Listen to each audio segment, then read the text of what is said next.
What's up, everyone? Welcome to today's video. Welcome to the Video Game Fight School channel. Today we're going to be talking about Gotham Knights, its timeline, and if it will be believable by the audience. Now, Patrick Redding, in an interview, I think it was a Comic-Con experience, it was basically a video interview, video chat interview.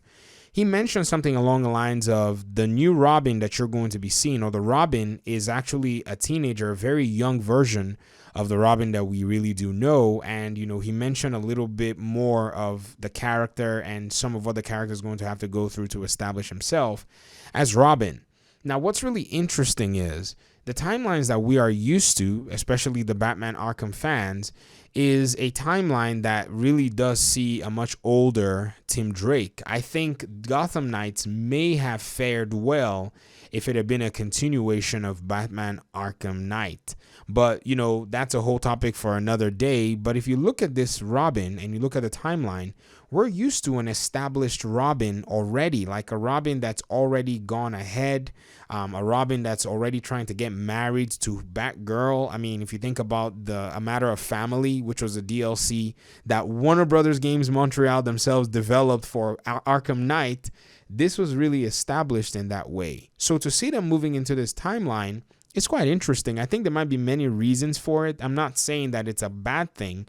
What I'm saying and what I'm trying to, lay my finger on is, how are they going to tell this story to make it believable and to make the fans, people who are well versed in the Batman story, the Bat family story, how they're going to have them accept this new timeline? Is it going to be done in a way that is believable, or is this move based on something that I'm suspecting might be happening in superhero games? And let me basically state this concern. For those of you who saw Spider-Man Miles Morales, I think Spider-Man Miles Morales is basically testing grounds for Insomniac to know how they're going to proceed with the Spider-Man universe, the Marvel Spider-Man gaming universe. Remember, Marvel Spider-Man of 2018 was a huge success that they even went ahead and made a very short version to highlight Spider-Man Miles Morales' story. And even that in itself was also a success. And I think the Miles Morales spinoff has another motive to it, which is to appeal to a very young audience. Now, if you remember the animated movie Into the Spider-Verse, that movie was so well done and it really did target a very young audience.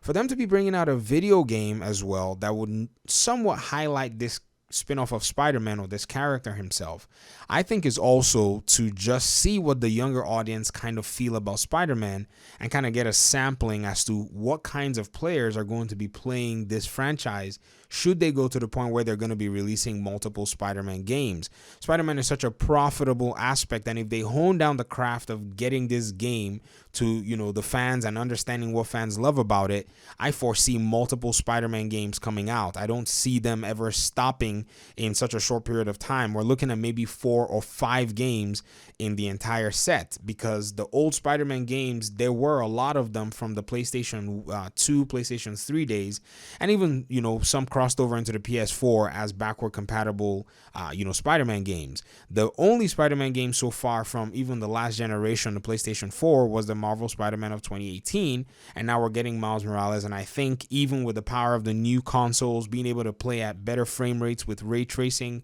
Insomniac's gonna really push that very far. And I think based off of this may be what Warner Brothers Montreal, or Warner Brothers itself, may be targeting, a younger audience in regard to how this game needs to progress.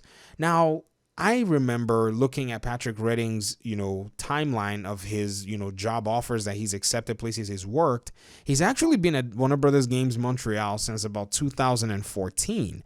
And I think at this time was most likely when they were making pitches for the game that they wanted to do. And as we've heard from the rumor mills, a lot of pitches were made to Warner Brothers regarding a Damian Wayne Batman game, regarding all kinds of stuff, and those things were basically shut down. I think that Damian Wayne Batman game was also another appeal to try to reach a younger audience using Damian Wayne, but it doesn't seem like Damian Wayne himself is very popular to the young audiences. I think for the more older audiences, Damian Wayne is a gritty character, a character that, we've seen a lot of his conflict with his father, and we would have been happy to play a Damian Wayne game.